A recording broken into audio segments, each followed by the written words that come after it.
বাধা দিল। আমি তার কথা শুনিনি বলে ওই বাঁশ দিয়ে মেরে আমার মাথা ফাটিয়ে দিল। বলো কি গো, নগেনের এত বার বেড়েছে? ও তোমার মাথাটা ফাটিয়ে দিল? তাহলে তোমাকে আর বলছি কি গিন্নি, ওই রকমই বার ফটকা ছেলে, কাউকে মানে না ও। আমার উপর এমন ভাবে চড়াও হলো, দেখলে তোমার ভয় লেগে যেত। না না, এইভাবে তো মুখ বুজে বসে থাকা যায় না। এর একটা বিরোধিতা করতেই হবে। নগেনের নামে আমরা অবিনাশ বাবুর কাছে নালিশ করব। কিন্তু প্রমাণ তো আমাদের হাতে নেই। তাহলে অবিনাশবাবু আমাদের কথা বিশ্বাস করবেন কেন?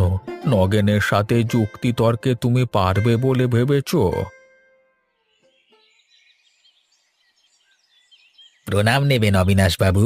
কেমন আছেন আপনি? কে ভাই তুমি? এবং শীতের দিনে আমার বাড়িতে কি উদ্দেশ্য নিয়ে এসেছো?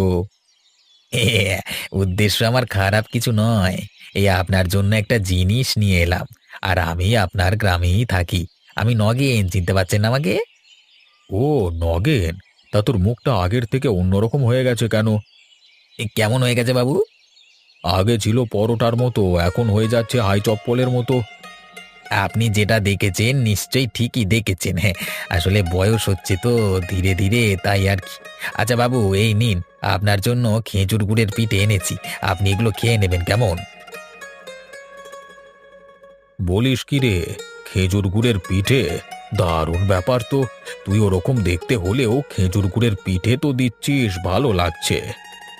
ভাবুন না, গ্রামের অনেকের ঘরে তো খেজুর গুড়ের পিঠে হয়েছে, কিন্তু কেউ কি আপনার কথা ভেবেছে?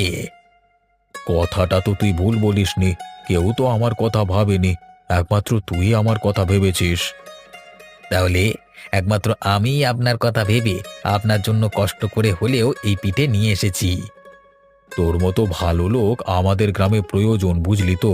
তোদের মতো লোক থাকলেই তবেই আমাদের গ্রামের উন্নতি করতে পারবে, না হলে পারবে না জীবনেও। হ্যাঁ, কিন্তু সে কথা আর কে বোঝে বলুন? কেউ বোঝে না, কেউ বোঝে না।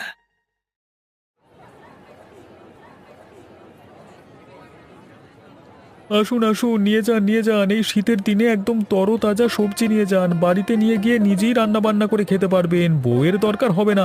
একদম কম দামে পেয়ে যাচ্ছেন সমস্ত শাকসবজি শুধুমাত্র আমার কাছে। এই রে কলা, গোপালদা তো এদিকেই আসছে বলে মনে হচ্ছে। ও কি আমার সাথে কথা বলতে আসছে নাকি? যদি এসে পচা টমেটোর কথা তোলে।